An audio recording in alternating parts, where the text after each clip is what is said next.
Hi, welcome to episode 75 of Talk About the Passion. Remember Tomorrow, named after the Iron Maiden song from their debut record. Hey, 75 episodes, that's a thing, right? I'm your host, Christian Campagna, and my guest today is Bob Mayo of the metal band Wargasm. This is the second time Bob has been on the show, and I was excited he asked to be back on. The first episode we did, episode 27, we talked mostly about the history of Wargasm. I suggest you listen to that one after this one, as the timeline will make a little more sense, which was sort of the idea for this episode.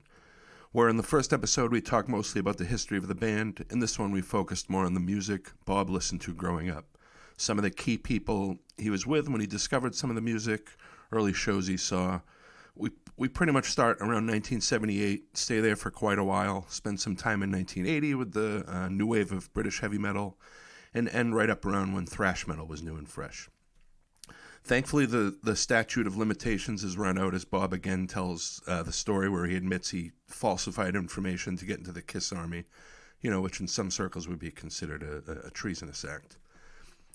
Kidding aside, I'm really happy with how this episode came out, when I can dig deeper with a guest and get into what it was like experiencing new music and what it meant to them, and still does. I feel I've done what I set out to do with this podcast. Bob has a lot of similar views and tastes on music as I do, and this era of music we talk about is one of my favorite time periods in music history. So, of course, it was great to talk about this stuff with him. And we'll definitely have Bob back on again. You can find this podcast wherever you listen to podcasts, and if you like what you hear, please consider subscribing and give me a rating if you want. I'm on social media, Facebook and Instagram. Just search for Talk About the Passion podcast.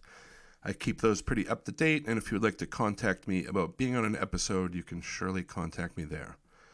All right, let's kick this off with episode 75 with Bob Mayo. Remember Tomorrow. Thank you for listening.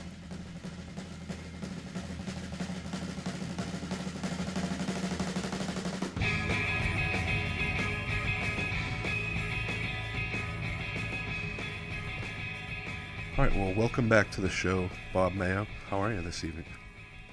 I'm doing great, Chris. Thank you very much for having me back. Sure.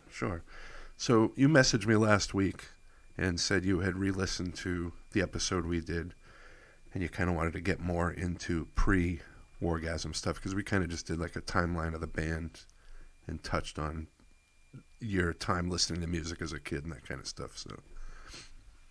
Yeah, I think I kind of hijacked your podcast when I was on it before. Well, I'm fine with that. People can talk about whatever whatever we want to talk about. So, and I'm glad you wanted to come back. So, yeah, I just want to fill in the blanks. I've listened to almost all of yours so far, and nice. There's a lot of cool personal history stuff on there that I think I wasted the opportunity. Right. So thanks again for having me back. Yeah. So let's start. So 1978, Bob Mayo's bedroom. What does that look like? He's starting to put heavy metal posters up on the wall. Yeah. Probably, 78. I had a Michael Schenker poster up there. I had a Richie Blackmore poster. Yeah. Robert Plant, I think, was up there. Lots of Kiss. Those big, giant-sized Kiss posters they had? Oh, yeah. They were like 5 feet tall. I had both of those. Nice. There was like the 75 one, and there was like the 78. Yep. With their different costumes and different eras and stuff like that. Yeah. It was wall-to-wall pretty much. Yeah. Because by that time, I was just in full rock mode for sure. Right. Because I was raised by alcoholics basically from age 7 or 8.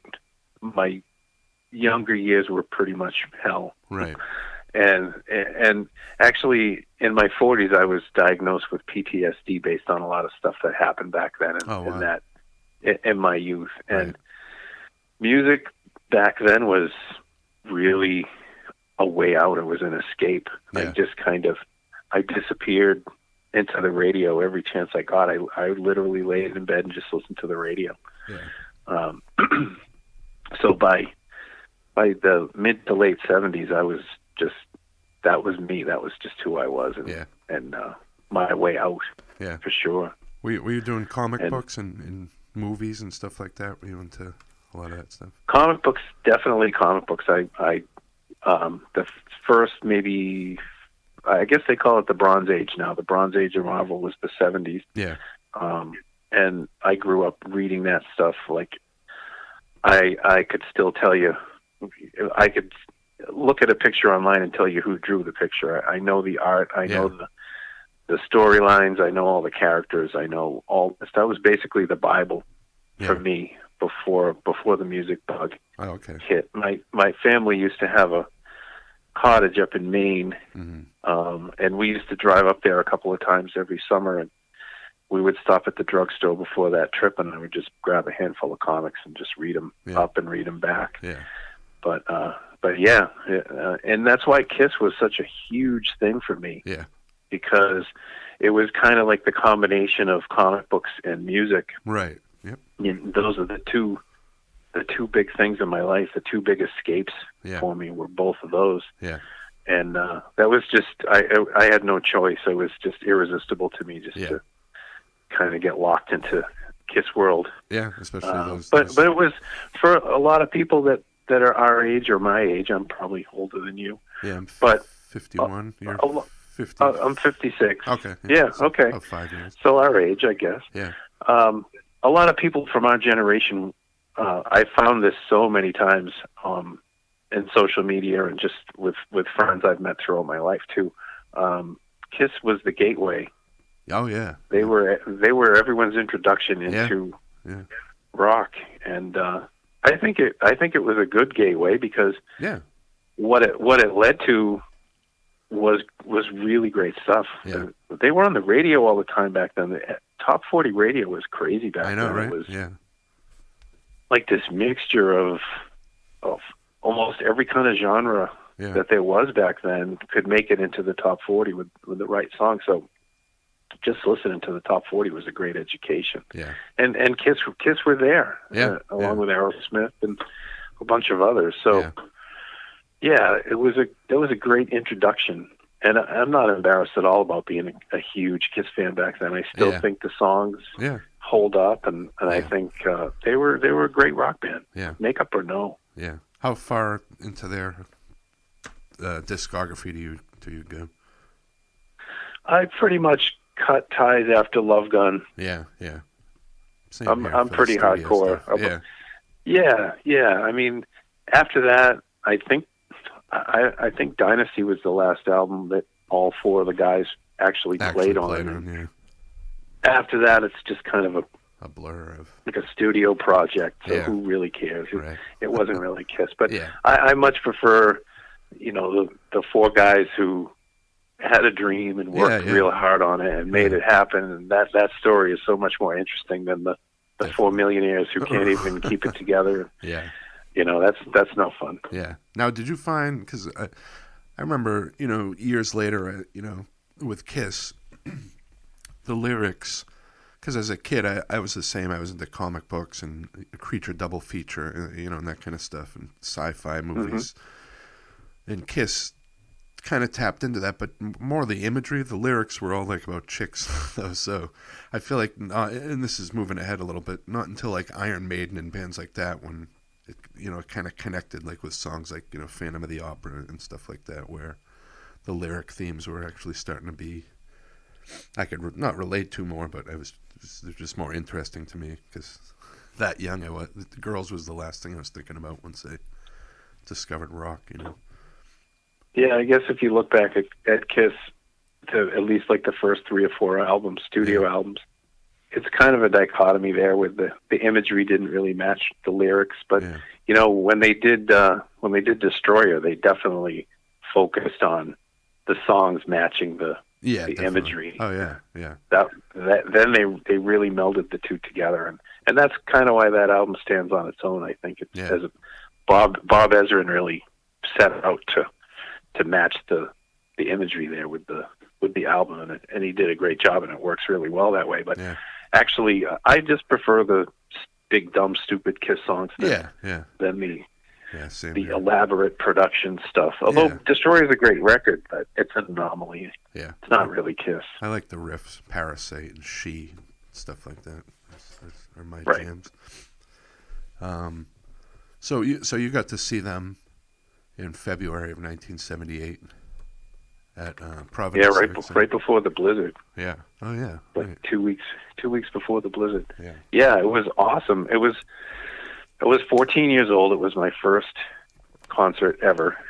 The Rockets opened up, and the Rockets, they were on the radio at the time with their cover of "Oh Well," which was pretty solid. Right. And they were pretty cool live, but I mean, just being in the same room, quote unquote, with Kiss was just a complete mind blower. It was awesome. Yeah. I have a bootleg cassette of that exact show. Oh, really? Somebody I met while I was on the road with Wargasm in Belgium, I think. We were just talking one night about the same kind of stuff, and I told him what my first concert was, and he goes, "Oh my God, I have that on tape. I'll send it to you." And I didn't really take it too seriously. Yeah. But a couple of weeks later, I got it in the mail, and I still have it. It sounds awful, but right. it's still I was there, and it's cool to listen to. You can tell barely what songs are playing. Right, but, right. The set list is all written on the outside of the cassette case, so I can kind of keep up that way, and it's really cool to have. Yeah. Now, you were buying music at a record store called The Music Machine, and was at the Village Mall in Canton? Right. Right. Now, was that that wasn't a chain, right? That was its own shop. Yeah, it was a little hole in the wall kind of place. I took probably 6 months of guitar lessons there too. They gave lessons. Oh, all right. Also. Yeah. And I bought all of my music there, and the teachers that worked there, the teachers that were there were also the guys that worked behind the counter selling the records. And right. I remember so many times these guys would try to talk me out of buying what I was buying. Oh, yeah. And try to steer me towards like jazzier stuff. Oh yeah, like Sticks or something. Well, no, like Larry Carlton and Al Di Meola. Yeah. Oh, because they're guitar teachers and stuff. Yeah. Yeah, they're like, if you really want to learn how to play, man, you should stop listening to this garbage and start listening to Carlos Santana and Les Dudek and all, and. To me, I mean, looking back, it's kind of hilarious because I was buying Schenker and Uli Roth and Frank Marino and Robin Trower. I mean, those guys are monsters. Come on. Yeah, I know, right? Yeah. And I remember once during a lesson, one of the teachers asked me, what are you listening to right now? Who's the hot guitarist in your world? And Eddie Van Halen was, that album was just a couple of months old. Yeah. And he actually went out into the store and he opened a copy of it and he put on, I told him to play Eruption. Yeah. And he put it on and he came back into the little booth where he taught me, and he said, "That's a synthesizer. You really need to get your shit together. That's not a guitar. That's a synthesizer." So, I mean, I had seen Van Halen do it on stage during the show that I referenced before with Black Sabbath, and so this guy is going to teach me how to play guitar when he doesn't even recognize a guitar. Right. So I quit. I mean, that elitist attitude, even at age 14, 15, I was just like, these guys look down on me. Yeah. So what am I doing here? Yeah. Why am I here? So I quit. And I'm pretty much self-taught after that. Yeah. First 6 months or so, I'm pretty self-taught. Yeah. I can't read or write music, but I don't think I ever suffered for it. Yeah, yeah. You talked about going to Rocket Records, then coming home with like your friends to play records, or bringing the Kiss Rock and Roll over to your friend's house and listening to that. And that was sort of a rite of passage back then, like listening to records with friends, which I don't think is a thing that kids do today, And that was, probably not. So do you remember doing that with like having like a bunch of records just scattered on the floor? And oh yeah, that story that I told you before about my friend who invited me to his house, and he kind of offhandedly asked me if I had the new Kiss album, and I lied and said, "Of course I do." Yeah. So I bought the record and headed over to his house and pretended I brought it from home. But his brother had a huge music collection. Yeah. and one of those big long console turntables. It was like 7 feet long. Right. And that was the first place that I ever heard Black Sabbath. Yeah. And if you're anything like me, you remember the first time you ever heard Black Sabbath. And from growing up listening to Top 40 radio for years and years, which definitely had its hard rock and stuff, but all of a sudden, out of nowhere, to be hearing Master of Reality was just like, I could barely stand up. It was like, what is this? So that was the first record you heard by them? It was Master of Reality, by them. And he also had Machine Head, he had Zeppelin 4, he had Rocks by Aerosmith, he had Destroyer, he had what else? Cat Scratch Fever, Fog Out Live. But the Sabbath stuff really blew my mind because, like I said, growing up listening to the radio, you're listening to music that it's commercially minded. It's constructed for airplay, basically back then. Yeah. And Black Sabbath, Master Reality, there's no commercial considerations on it. I know. And that's just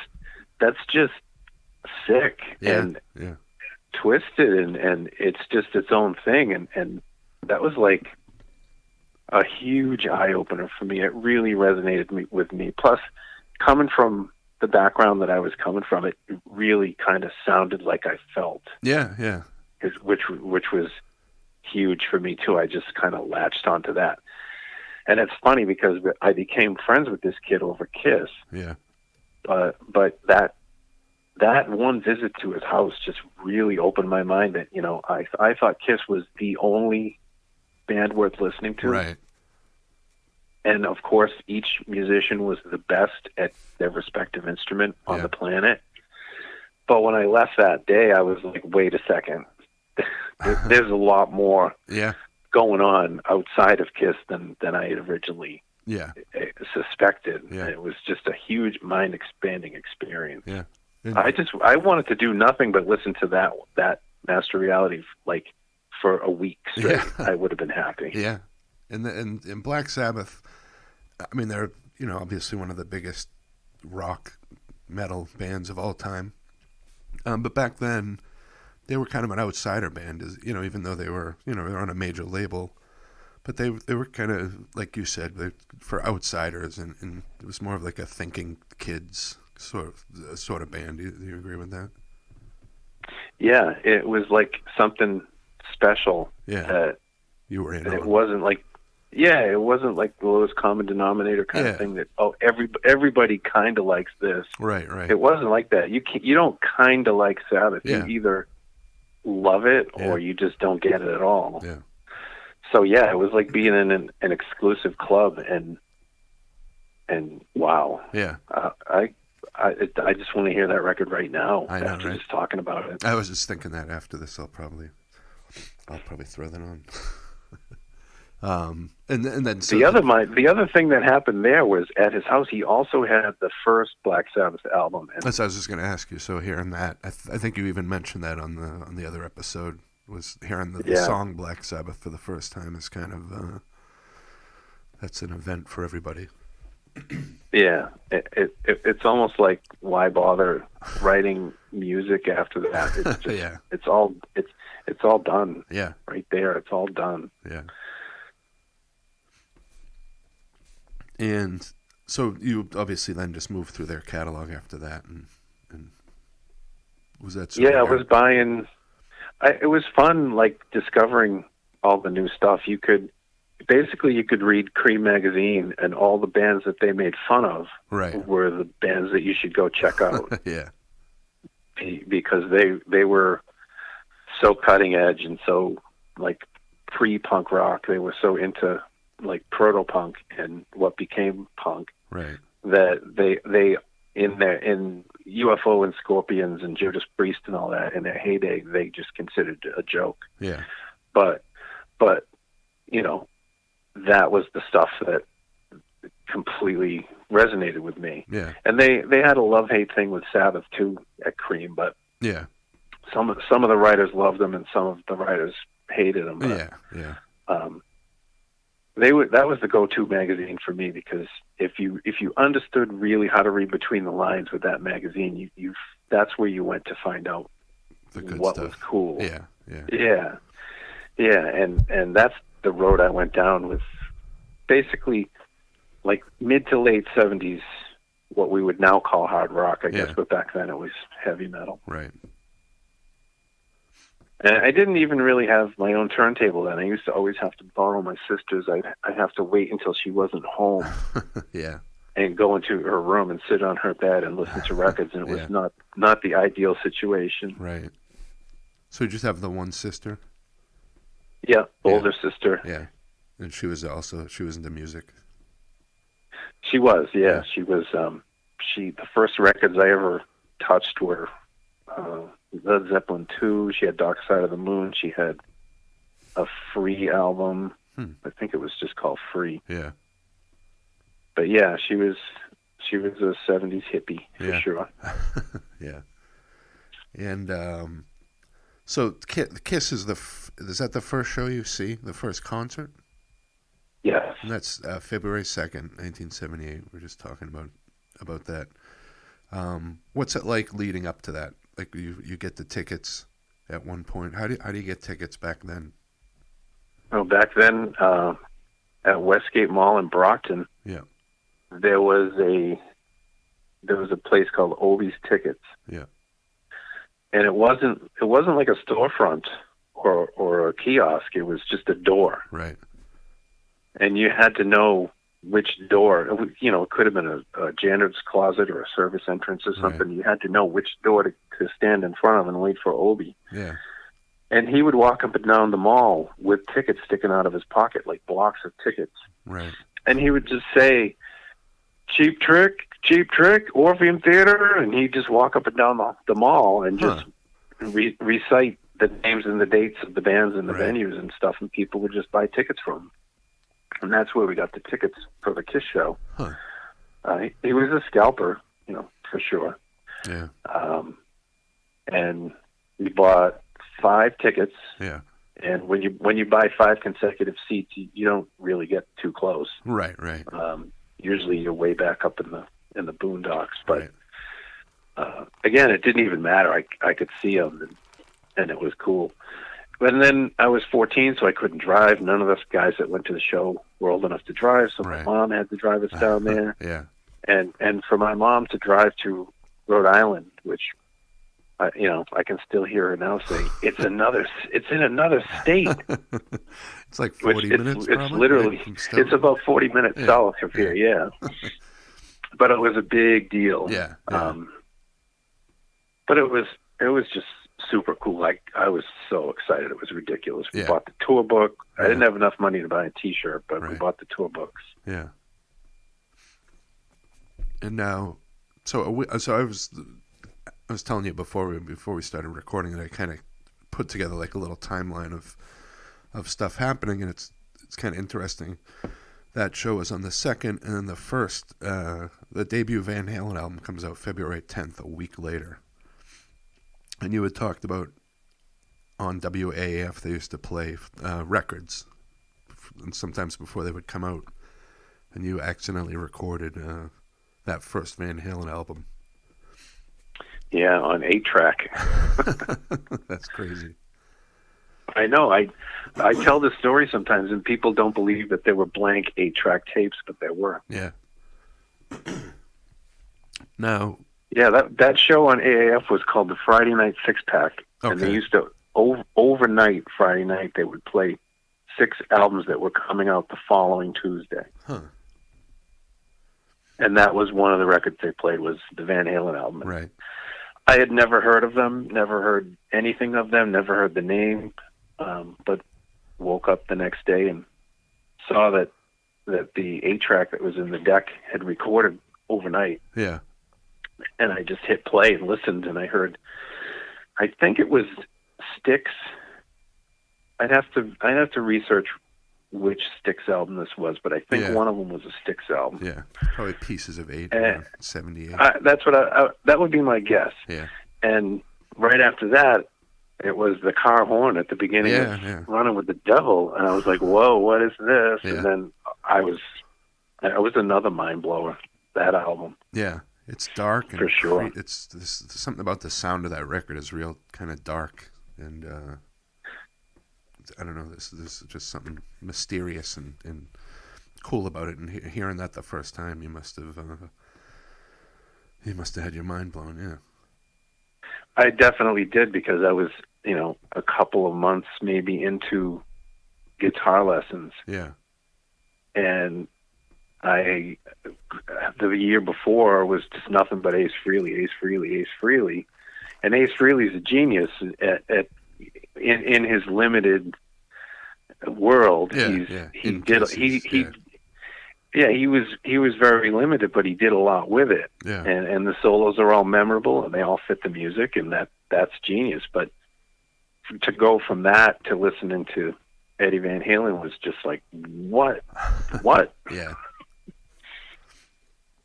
And if you're an aspiring guitarist, and you're kind of able to sort of mimic what Ace is doing, and then you sit down and you try to anything that is on that Van Halen album is just completely out of this world. Yeah, so. Yeah, definitely.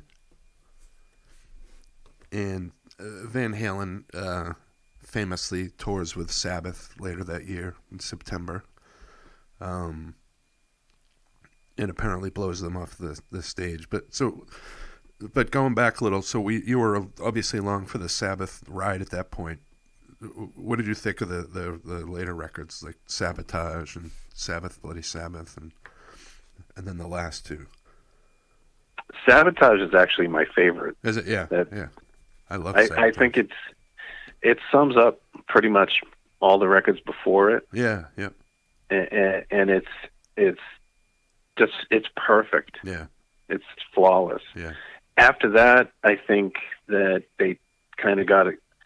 The next one, Technical Ecstasy, was kind of an experiment, I guess. Yeah. And let's do something different. Yeah. And it maybe failed. Maybe it's a failure. I think it's a failure. Yeah. I love it. Yeah. I listen to it a lot, but it's not up to par with the previous six. And Never Say Die was kind of a mess, because they started writing and recording with a different singer, and then they got Ozzy back in the band, and so you can tell it's kind of thrown together kind of quickly. Definitely.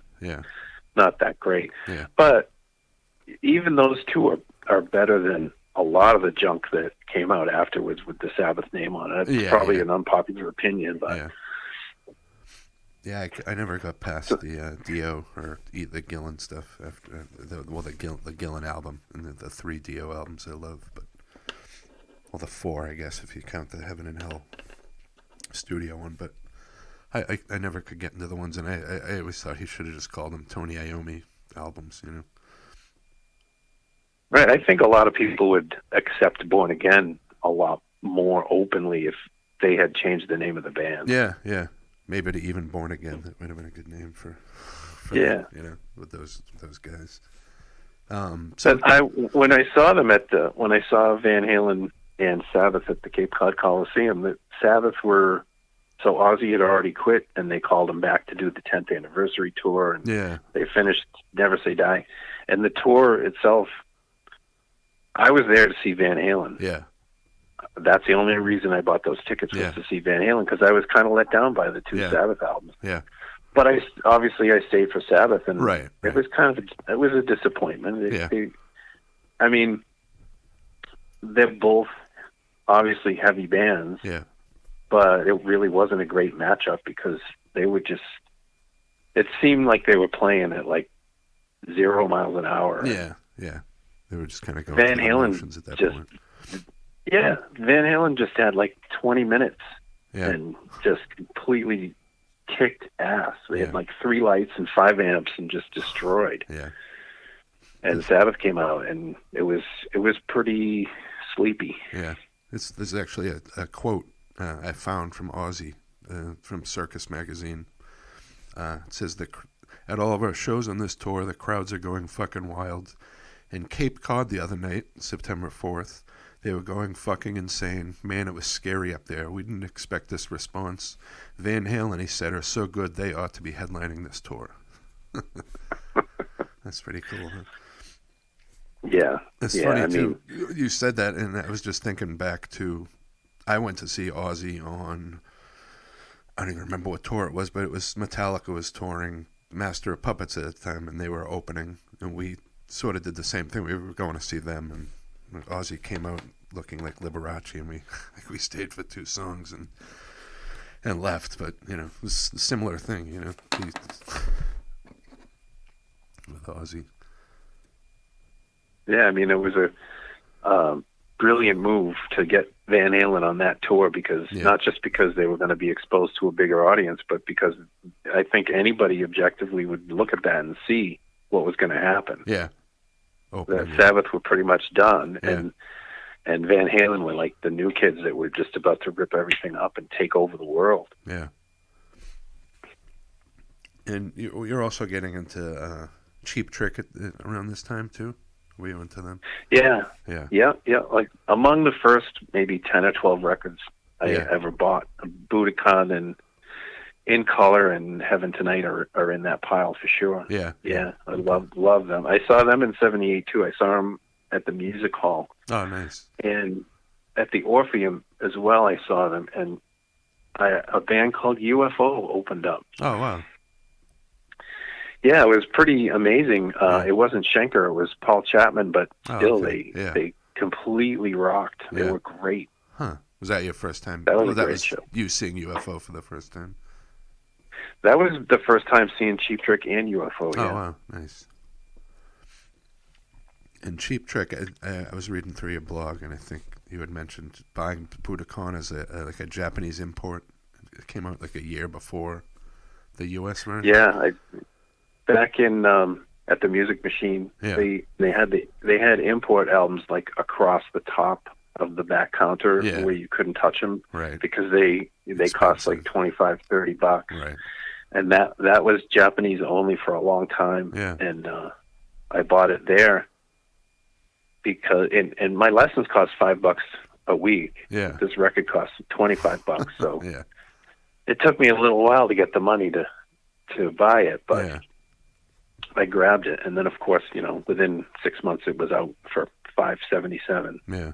But still, I had to have it. I wasn't shrewd enough to wait or patient enough to wait. Yeah.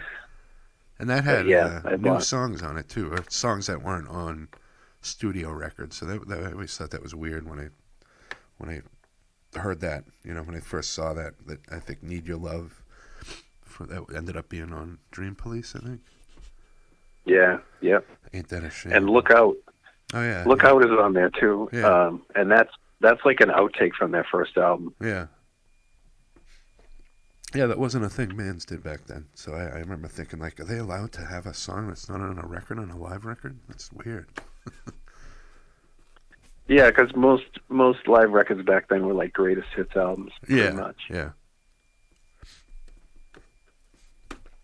I'm not a huge fan of that album, to be honest with you, because I don't think the sound is that great on it. I think the guitar playing's not that great on it. Yeah. I think the doctoring they did is pretty obvious on it. Yeah, definitely. Look, now that I'm older and wiser, it doesn't really hold up in my opinion. But there's no way I could not buy it back then. There's no way. Yeah. And it broke them in America too, so I'm grateful for that. It was an important record for them. Right. Now, did you have like a circle of friends that you listen to all this stuff with and go to shows with, or were you kind of doing your own thing a lot? I had some friends in high school. When I started to kind of identify myself as a musician in high school, that kind of opens the door to a whole different class of people there. Class is probably not the right word, but a whole different clan, a whole different tribe. Yeah. And you're kind of automatically accepted. Yeah. So you didn't really have to look a certain way or talk a certain way. You were just automatically, oh, he's cool, he plays too. Yeah. And it was probably like this in every high school, everywhere, where this band forms and then that band forms and then these two people trade members and then another band forms. And it just, everybody ends up playing with everybody else. Yeah, yeah. And I was part of that too. And I ended up playing with a couple of different groups of people. And, those are the people that would, if a show was coming, everybody would be talking about it in school beforehand. Did you get tickets? Where are you sitting? Right. And then, the next day after the show, you'd wear the T-shirt that you bought that night. And, I couldn't go. How was the show? Yeah. And in high school, I also met Rich and Barry there in Stoughton High, too. We all went to the same high school at the same time. So you're the same age? They were part of that, too. Yeah. No, Rich is a couple years younger than me, and Barry's a couple years younger than him. Okay. And some of the other musicians, there must have been people that were maybe starting to get into like punk and stuff like that, or going the other direction like Rush and stuff like that. So probably not just hard rock musicians, I imagine you're talking about. I don't know. I can't recall anybody that I hung with that was into punk. Yeah, I guess that early. I know that the Clash was really big. Like maybe in my senior year, there was a bunch of people that really liked the Clash. Yeah. But not like the Ramones or the Sex Pistols or any of the really important punk bands. Right. Not just the Clash. It's the only one I really remember ever hearing about while I was in high school. Yeah. And I graduated in 82, so there really wasn't much left of actual punk by 82. Yeah. That was sort of a crossroads for that. I'm sure it happened in my high school, but that wasn't my tribe, I guess. I missed it. Yeah. And as far as playing music, you playing parties and that kind of thing? The one main thing that I did when I was in high school was there was a battle of the bands kind of thing. It was actually called the Gong Show, but there was no gong. Yeah. And it was like a talent show. It wasn't just rock bands. Yeah. And anybody could go up and do, whatever they felt might win them a prize. So there was the group of people, like I said, it was very incestuous. Everybody was trading members and sliding around and playing with everybody else. And this one core group of people, they had 3 different configurations of the same band entered into the Gong Show. And none of the teachers and none of the people knew. Right. Because it was just these 3 guys that just wanted to win. Right. So they had this configuration of their band with a different guitarist and a different singer. Right. And this name, and another configuration with a different bass player and a different drummer and a different name. Right. And I was in one of those configurations. I was in one. It was called Pegasus. Okay. Isn't that cool? That is a cool name. Yeah. and we played of the era. Definitely. Yeah. Yeah, it definitely was. It was like 1979, 1980, maybe. Yeah. 79, I think. But we played Draw the Line by Aerosmith. Oh, nice. And we came in second place. Huh. And none of the 3 configurations of this guy's band, that was the highest we placed, was our second place. Right. But that was pretty much it for, like, anything more than just jamming with people. Right. I did go to try out, I don't know if you've heard of Mike Viola. Yeah. Candy Butchers. Yeah. So he went to Stoughton High along with all of us. Okay. And he was in a band called Invasion. Yeah. And they were the high school band. They were like, they would put on shows in the high school auditorium just as Mike Viola and the Invasion. Huh. And they were cool. All of them were very accomplished musicians. They had their own original songs. Huh. I remember they played Swords and Tequila and Outlaw from Riot, Riot album, Fire Down Under. Yeah. That's really what they sounded like too. They were really a decent band, and the whole school was behind them, and everybody was into it. Yeah. And they they were auditioning for guitarists at one point at some loft down in Stoughton Center, like literally a mile from where I'm talking to you right now. And I was invited to audition. So I walked down there and brought my guitar, sat there, and another kid who went before me played this song with him, played that song with him. Right. I played another song with him and played another song with him. And I was literally there for over an hour. Yeah. Waiting to see, you know, am I going to get a shot? And after about an hour and a half, I left.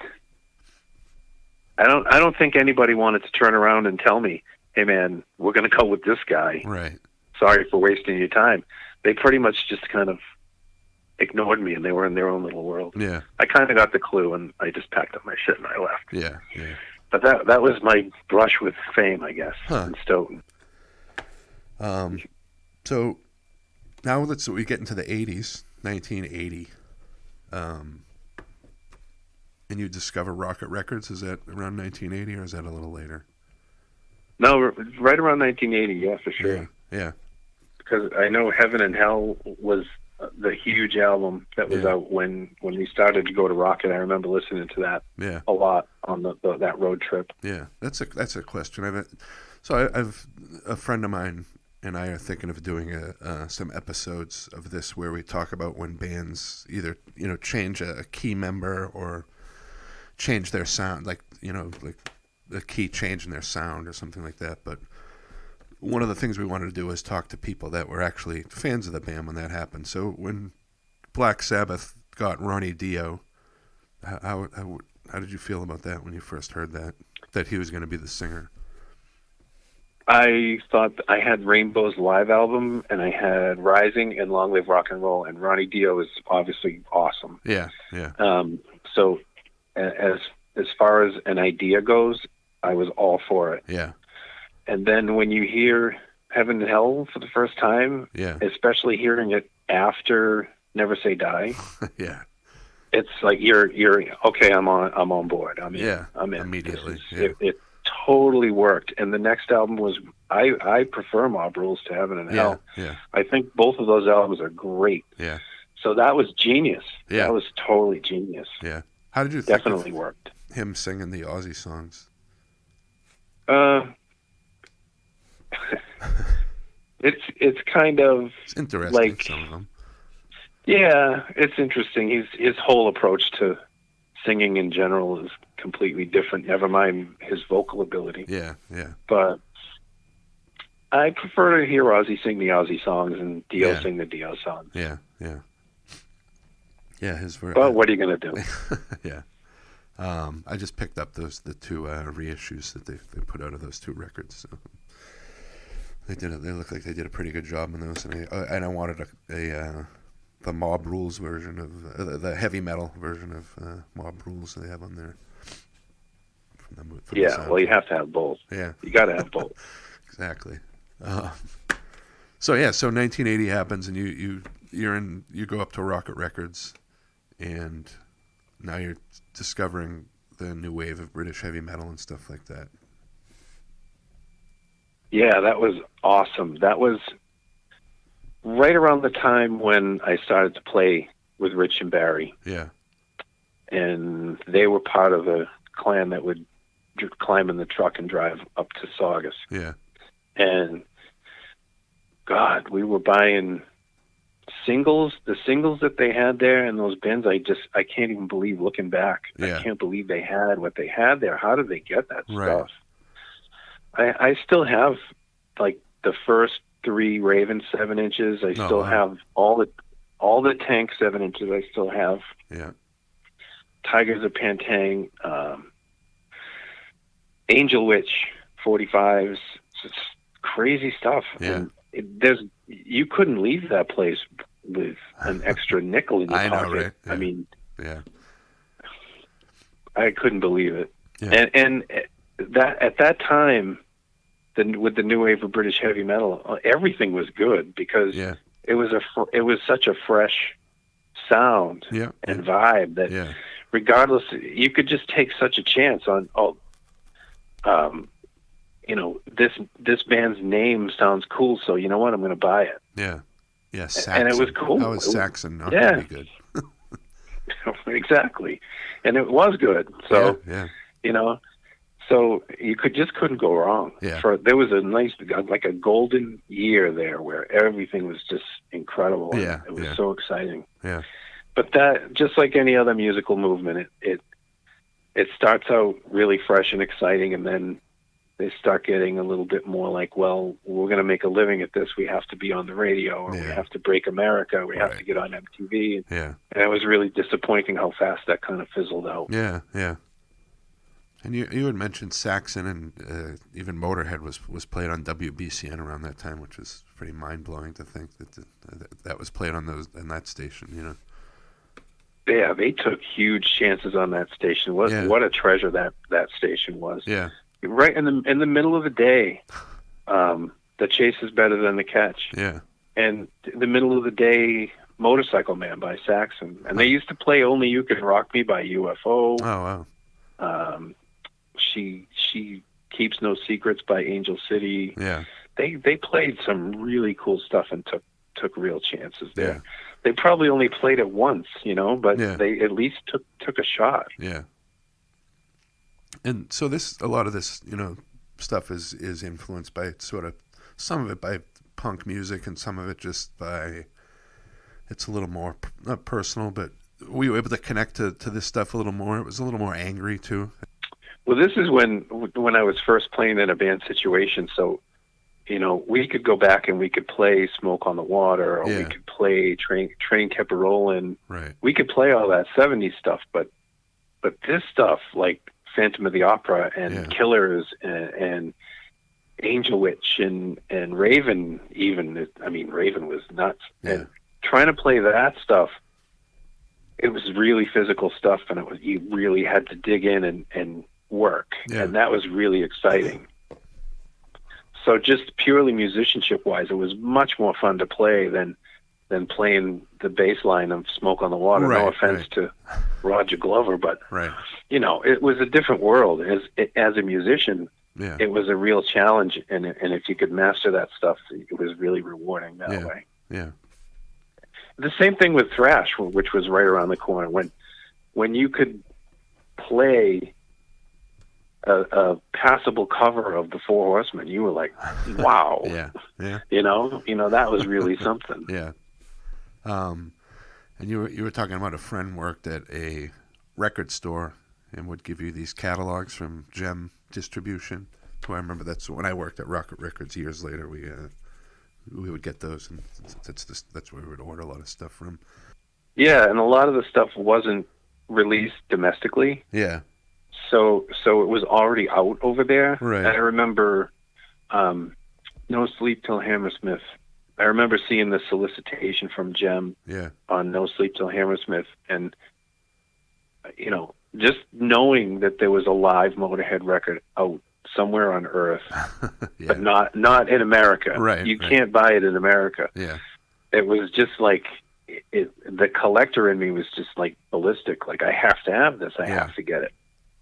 And they were really good at getting that stuff. And I ended up working there, actually. Yeah. After they hired me, because they had the special order department behind their front counter. They had a shelf that was special orders, and like half of that shelf was my stuff. Right.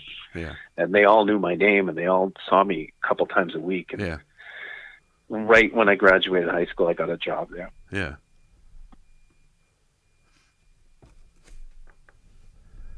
And coincidentally, I ended up, I worked in the store for about a year and a half, and I got a job offer to work down at the corporate headquarters as a buyer. Oh, wow. So I ended up buying the imports and indies for the chain. Oh, wow. And I was buying directly from Gem. Yeah. So you had firsthand. So then I had the best possible access point. Yeah. You were like the dealer around town. You'd have all this stuff early. That's cool. And so you were a collector early on. Were you like that? Yeah. If you know, if AC/DC's Dirty Deeds album and never came out in the States until way later. Yeah. I'd order the import from the UK and Europe edition. Yeah. And then I'd find out that the Australian edition had two different songs on it. Right. Yeah. I'd have to have that. It would be, yeah. You know, it was imperative that I had that. Of course. So yeah, and it was very expensive for a teenager, but yeah. And you were, so as a teenager, were you working? What kind of job were you working that you could buy stuff like this? Before I worked at Good Vibes, yeah. It was pumping gas here, stuff like that. You know, delivering newspapers there. It was just junk summer jobs and painting a house there and stuff like that. Yeah. But when I graduated and they hired me in at Good Vibes, that was kind of a career move because I was a buyer. Yeah.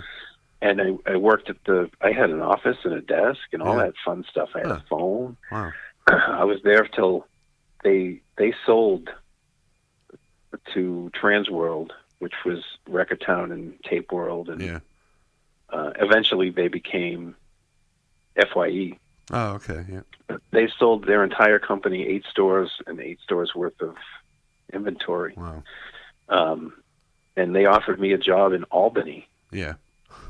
And I was 20 years old. I said no thanks. All right. You know, so they closed up shop and disappeared, and I got a job somewhere else. But but when I was working there, that 7 years I was with that company, I heard every record that was released between 1982 and 1989. Every record. I mean, there could not have been a better education for me in music. I heard everything. Classical music. Yeah. Everything. Did this get you into the culture? Yeah, I was going to say, did this get you into other genres of music? It definitely got me able to appreciate other genres. Not, you know, I might not have gone out and bought it and celebrated it, but I can appreciate any genre of music. Yeah. And just learning to understand those different genres, and how they worked, and what made it a separate genre, and just the songwriting differences across different genres. It was a huge education. Yeah, you've talked before about the like bands. At one point, everything was sort of just considered metal. Now, you know, a 14-year-old kid isn't going to think Led Zeppelin is metal, but you know, we might in 1977, next to Black Sabbath, you know, all that stuff was heavy music. And I mean, everything that I grew up on was considered in context of the 70s was heavy metal. Yeah. And now in the new millennium, it's heavy metal is so much heavier and so much more, you know, just intense, and it's morphed into something different. Right. So with the generational turnover, I guess they look back at the Blue Oyster Cults and the Scorpions and say, well, that's not metal. Right. That's not the same as what I'm hearing today. Right.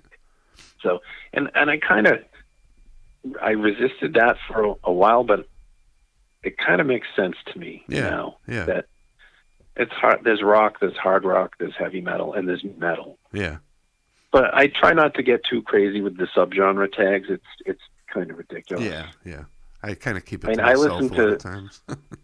I mean, I listen to everything from Cream to trying to think of black metal. I mean, everything in my mind anyway follows that same historical thread. They're all connected in my head. They're all part of the same tree. The different branches of the same tree. And it doesn't matter never mind which genre tag you give it. It doesn't even need one at all. It's just, to me, it's all metal. Yeah. Going back, people get crazy with the proto this. I know. Fantasy metal and whatever. Pirate metal. Yeah, I know that's a thing. Going back a little, so the new wave of British heavy metal. Do you remember sort of the first time you saw a band that would be considered in that genre or that world? Yeah, I remember when Castle Donington happened. Yeah. There was a little blurb in Circus Magazine. Yeah. With a picture of Saxon. Yeah. And it was just a little news paragraph about how this, the resurgence of heavy metal in Britain had its first festival, and these bands appeared, and the band that stole the show was Saxon, a completely unheard of band with 2 records out, and I remember that really stuck with me, and it looked like another avenue, another window to try to explore into. Like, if that band was on the bill with Rainbow, Scorpions, and Judas Priest and Riot, and Circus is saying that they stole the show, right? They must be great. Yeah.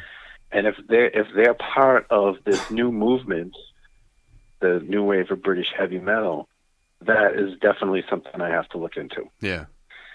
And I actually saw that blurb when I was working at the record store. Oh, okay. I saw it at the drugstore next door looking through the Circus Magazine on my break or something. Right.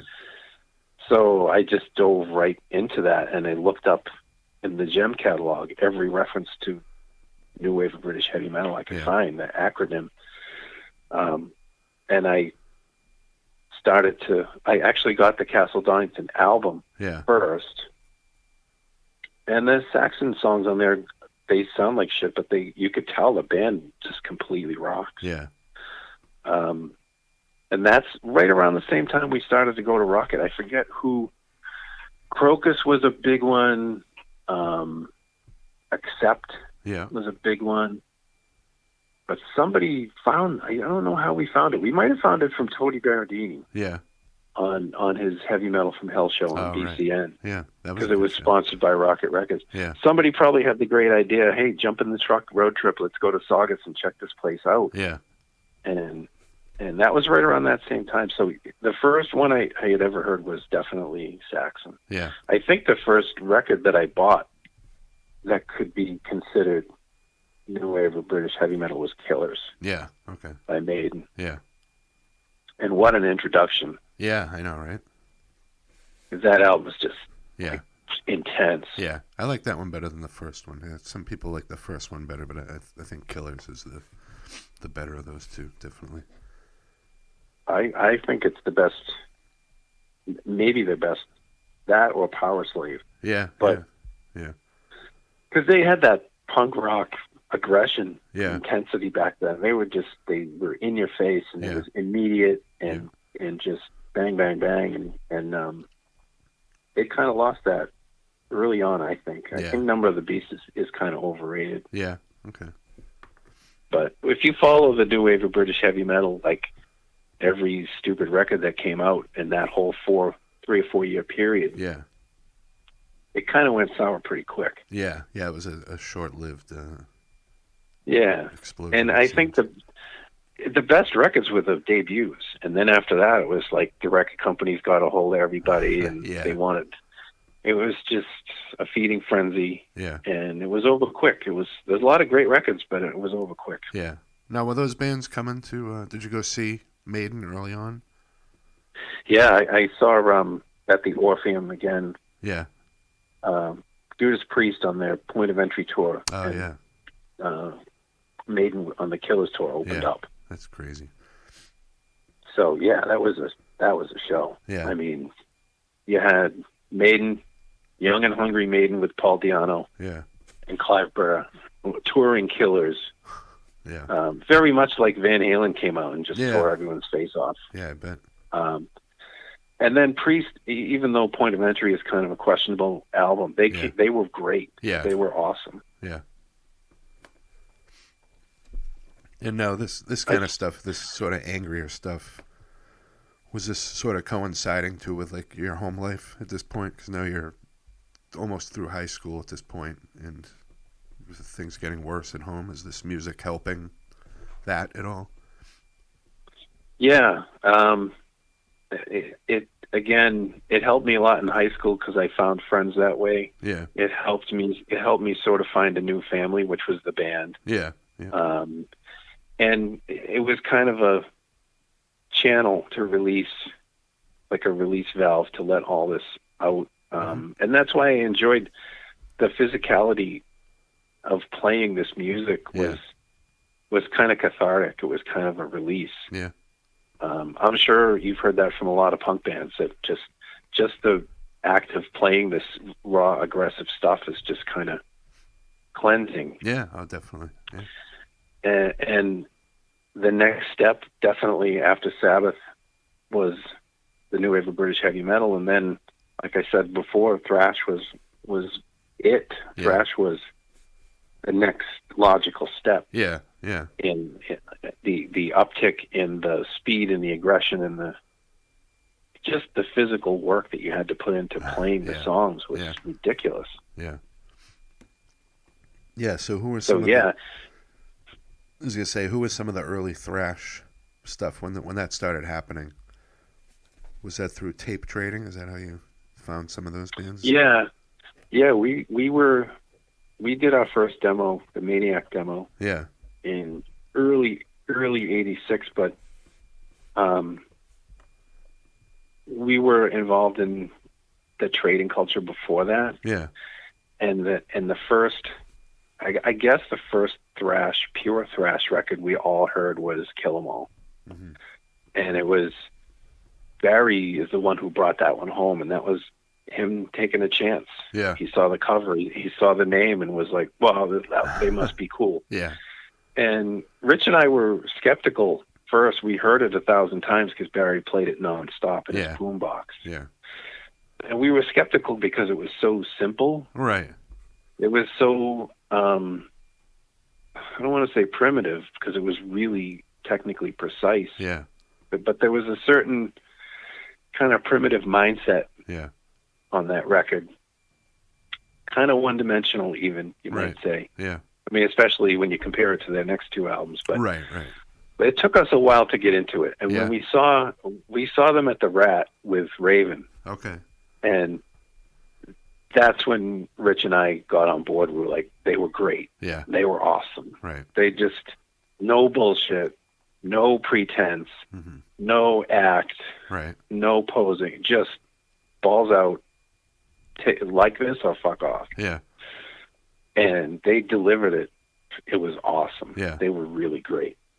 And that didn't mean we didn't like the new wave of British heavy metal anymore, but we knew what the next step was going to be. Yeah. And it was Anthrax and Slayer, and a year later was Megadeth. Yeah. But yeah, it was Metallica. We weren't we weren't too underground enough to have heard Exodus before Metallica, even though we weren't that cool. Right. And you almost feel like a camaraderie to, like, when I remember when I first saw the back cover of the first one I saw was the first Metallica record I heard was Ride the Lightning. So when I saw them on the back wearing, I think James or maybe one of them was wearing a Discharge shirt, and then you look at the first record and they look like the Burnouts I hung out with in high school. So I was able to connect to them more than Rob Halford. As cool as Rob Halford is, that's not someone I thought I could hang out with, or like Bruce Dickinson or someone. But Metallica seemed like those are dudes I would hang out with, and Yeah, and that was really important to Wargasm too. That you don't have to dress the part. You don't have to try that hard to convince someone that you're a real band. Right.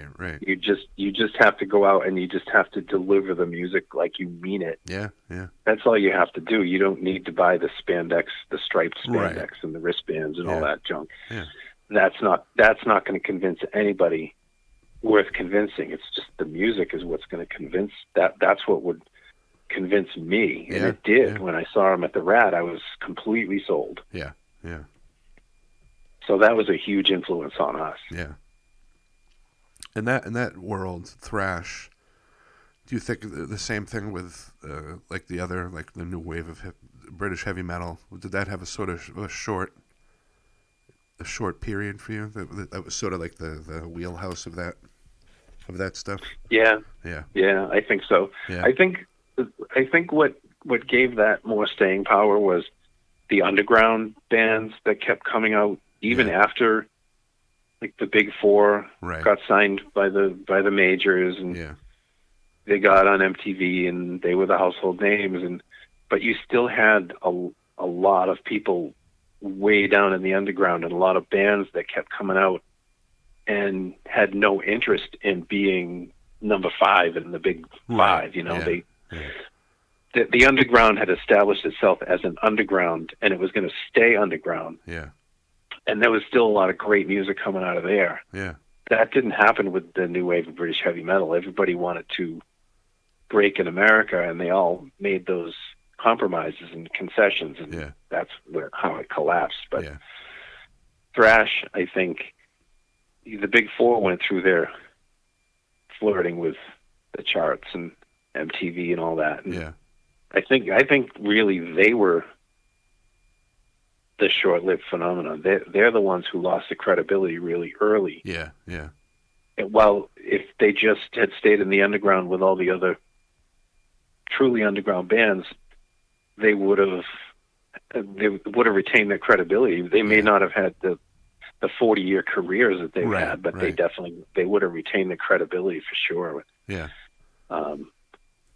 Each one of those bands put out, like, I don't own a Metallica album after Master of Puppets. I have no interest in any of that stuff. I don't own anything by Megadeth after Rust in Peace. Yeah.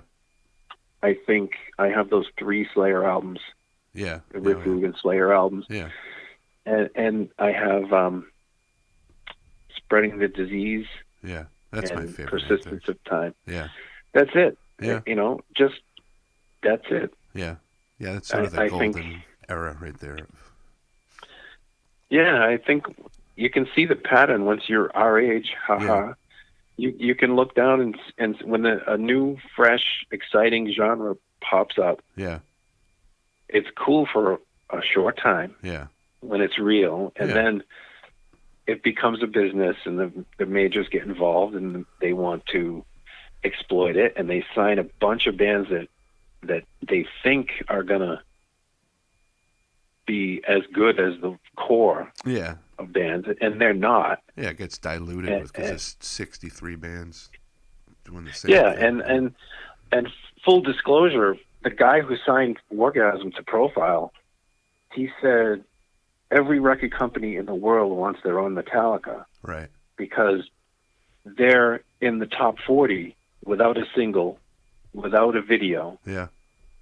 So that's a cheap way to get a band into the top 40. So everybody wants one. Yeah, of course. He goes, that's why you guys got signed, is because we wanted our own Metallica. Yeah, yeah. And that goes for 1,000 other bands across the country too. Everybody just, I want one of those. Yeah, yeah. These guys are wearing black jeans and high top Reeboks, so they must be another Metallica. Let's sign them too. I know, it's crazy to think some of the stuff that was on major labels back then is pretty crazy that got signed, you know. Yeah, well, good for them. Yeah, you know. And years later, the thing with like Lars Ulrich and the MP3 trading, you as an artist who's had records that you've recorded and sell, but also came from the world of trading music with friends. How did you feel when that came out? When that whole thing happened, I wasn't like, there was no Wargasm anymore. Yeah. And we did not have any rights to any of our material. Yeah. So I didn't feel like anyone was stealing from me. Right. We used to actually burn CDs and mail them to people who couldn't find the albums. Right. So it didn't bother us at all. Yeah. And luckily, by the time we took control of our catalog and were able to re-release everything, had kind of died down, and the metal market for the people who buy CDs now, they're really kind of a niche market. They're collectors. They're not sufficient. It's not sufficient for them to have the MP3. Yeah. They want the CD. Yeah, I'm like that. And you get it's a good market right now for people that still buy CDs, Yeah. And luckily, when we had no control over our music, that's when that whole Metallica Napster thing went down, and you couldn't put anything online without it being pirated in 5 seconds and given away for free. Yeah. We kind of missed that, which was a good thing, because now we have everything up on Bandcamp, and we have everything available in physical media, and we're not making a ton of money, but it's there if people want it, and we're in control of it, which is great. After not being in control of it for 25 years, so it's all good. I still occasionally, I don't want to, probably shouldn't advertise this, but I still get correspondence from people who can't find the stuff, or can't afford the stuff, and because we own it and we control it, we can decide if we give it away for free or not. And so sometimes it happens. And nobody loses. So I don't, whatever happens, we're happy that we can do what we want with it.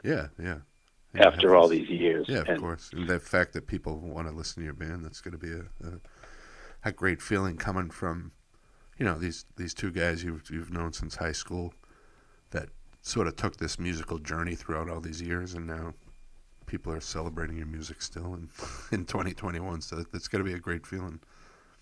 It is amazing that something that you created that long ago is still resonates with people. It's amazing.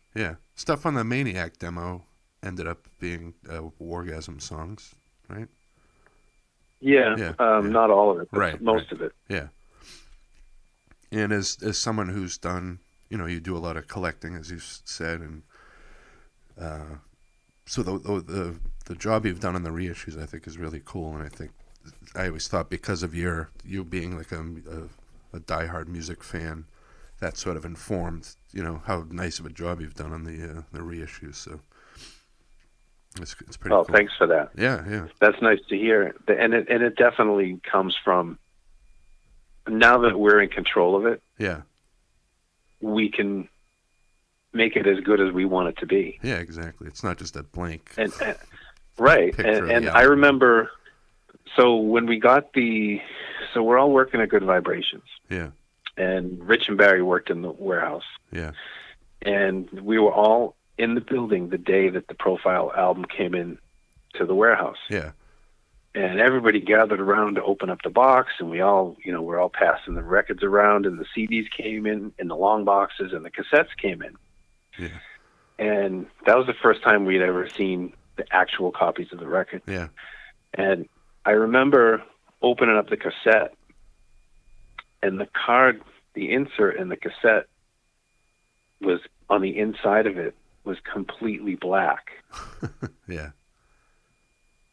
So the album cover's on the front. The back album cover pictures in there, and the credits written by, and that's it. The inside of it, the opposite side was complete, like 4 panels of black ink.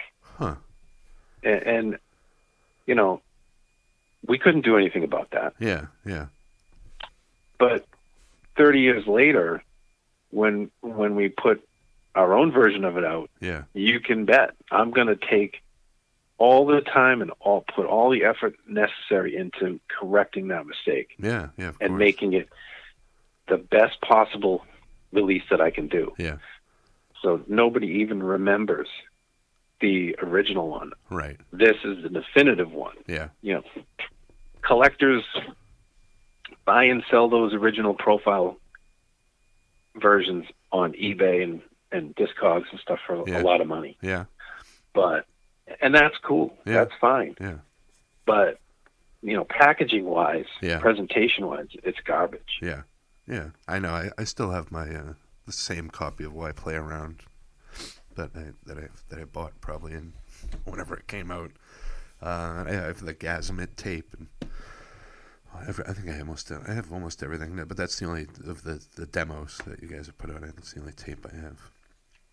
But cool. What was it like when you guys first opened that? That must have been pretty cool though to have, this thing on Profile Records. Yeah, it was cool. Even cooler though, in a weird way. The very first time I felt like we were a real band that was doing real band things is when we got our first T-shirts made. Oh yeah, yeah. And it was long before the album came out. Yeah. It was long before we were signed. It was just scrape up enough money, right, and try to do a shirt. Yeah. And just pulling that out of the box was, in its own way, it was more exciting than pulling the record out of the box. Yeah, that's cool. And as far so nowadays, it's funny, we were talking about working jobs when we were teenagers, and you'd save up for 2 weeks to buy one album. I remember saving up money to buy an album, but I also needed commuter rail money to get from Swampscott to Newbury Comics in Boston, and spend my $33 paycheck I got from the bag of groceries. But that's sort of a lost art now, in just the how kids and people listen to music today. So it's kind of sad to see that happen. Do you think that's coming back at all with kids? I don't know. Yeah. I think the kids that buy vinyl are they're sort of in that same mindset of this is cool. Yeah. This is but I think there are layers of irony involved in that, because they're thinking, wow, this is what my parents used to do. Right. I know. This is so cool. Yeah. And they're right. We used to, but we didn't do it because it was cool. We didn't have any other options. We just did it. That's all we had. Yeah. So that it kind of spoiled the amount of options they have. Yeah. And now, I should talk. I mean, 99% of the music that I buy online. Yeah. Yeah. Same. I either through eBay, Discogs, or Amazon, or other online outlets. I don't buy anything digital. I think buying digital is it's weird. Still, right? It's like some kind of hocus pocus. They're selling me something that doesn't exist. I have a little bag of those download codes that I get whenever I buy albums. They come in a lot of albums I never even. I use Spotify to listen to music in my at work and that kind of thing. But I'm buying music all the time, almost too much lately. Yeah, I think the best model is Bandcamp. Yeah, because you can listen to it for free. Yeah, yeah. Or you can support the band. Yeah, yeah. Like, you don't even have to buy physical media from them. You can listen to it and send them $5. Say that was great. Here you go. Definitely. That's awesome. Yeah. And it's not mandatory. It's an option. Yeah, yeah. Yeah, I think this is. I listen to Spotify to, if I want to check something out. Yeah, yeah. I'll check it out there, and then if I feel that it's worthy of buying, I'll buy it. Yeah, yeah, exactly. Yeah, and those download codes. It's funny that you mentioned those download codes, because my family got me for Christmas. I still don't know how they did it, and they won't tell me. They got me the record store days for the last 2 years have had Cheap Trick double live albums. Oh yeah, yeah. One of them is from the holy grail of all Cheap Trick collectors is the whiskey shows they did in 1977. They did 5 shows. Okay. And they were all recorded by CBS. Yeah. But never released. And a couple of tracks have come out here and there on comps. Yeah. Maybe 4 or 5 of them. But last year's record store day was an entire 2-record set live from the whiskey. Oh, nice. and it's remixed from the original tapes. It's just completely killer. And I don't have a turntable right now in my life. Yeah. But the download codes came with it, and I downloaded it, and I burned it onto a CD. Yeah. So, yeah, I have the vinyl, and it looks cool. Yeah. But I can listen to it on a CD, and I keep right. the CD with all my other Cheap Trick CDs. Yeah. So, nice. One way or another, we'll get there. Exactly. Yeah, I think that's one of the reasons I like doing this podcast is, hearing, I think, documenting the journey of people and how they got into music and what it affected in their life throughout life. So I'm glad you wanted to do this again and get more into that stuff. This has been cool. Yeah, I always enjoy talking to you. Really fantastic. Thanks. And I love the podcast. I really like to listen to, what's behind the music that someone made. Yeah, yeah. And there's so many people that I know personally that have been on your podcast, and it's always really super enlightening, even if I've known these people all my life, just to hear them talk about what has motivated them as musicians. And same here. It's awesome. I know. I was almost thinking of making a spreadsheet and putting all the guests and see how many got into music because of Kiss, and then how many got into it because of skateboarding. It seems like that's sort of the ongoing theme. Like the more sort of metal leaning people all started with Kiss, and the punk people all kind of started with skateboarding. It seems like it's almost straight down the line like that. It's kind of funny. So, yeah. Awesome, Bob. Well, thank you again. We should definitely do this again, I think. I'd love to. I love talking music with you. Awesome. All right, man. Well, thanks again, and I will talk to you soon. All right. Thank you. Take care. You too. Bye-bye. Bye.